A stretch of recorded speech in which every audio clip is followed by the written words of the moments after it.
Hello viewers, this is my first lecture on the topic set theory. In this lecture we will discuss introduction and some important points. Let's start.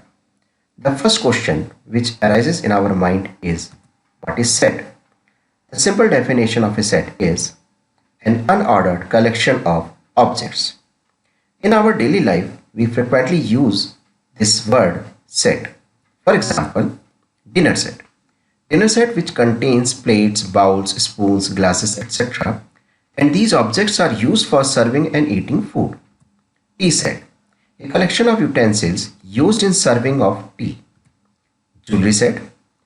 Jewelry set which consists rings, necklaces, earrings, pendants, bracelets, etc. These are used for personal adornment. All of these are different, but they have common word set. Each of these is a collection of particular type of items which are grouped on the basis of some common property. For example, in dinner set, different objects are used for serving and eating food. With the help of these examples, we can say that the collected items having same common property form a set. So in mathematics, a well-defined collection of distinct elements is called a set. What does it mean for a set to be well-defined?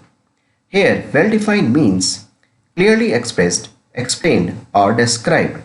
So a set is well-defined if there is no ambiguity as to whether an object belongs to the set or not. Now consider some more examples on set. First, the set of natural numbers. Second, set of even numbers. Third, set of vowels in English language. Fourth, a collection of red flowers is a set because every red flower will be included in this set. So the objects of the set are well defined.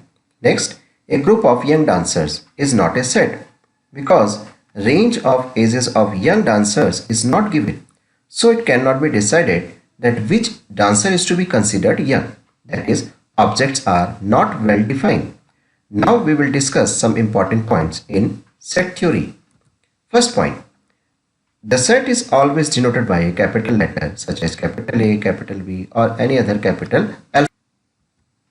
Second, the objects of a set are called its element. For example, in this set E, A, E, I, O, U are elements. Next, in set, elements are listed between curly brackets and separated with a comma. For example, in set A, 1, A, 3, R, 8 are written in curly braces and separated with a comma. Next, the order of elements in a set is irrelevant. In other words, the order in which the elements of a set are written is not important. Thus, these two sets are same. Next, in set, repetition of elements are not allowed.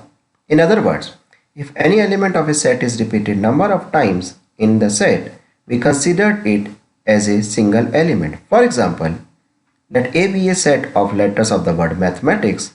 Then in set A, elements will be M, A, T, H, E, I, C, S. This is the end of my first lecture. In the second lecture, I will discuss important notations used in set theory and types of representation of a set.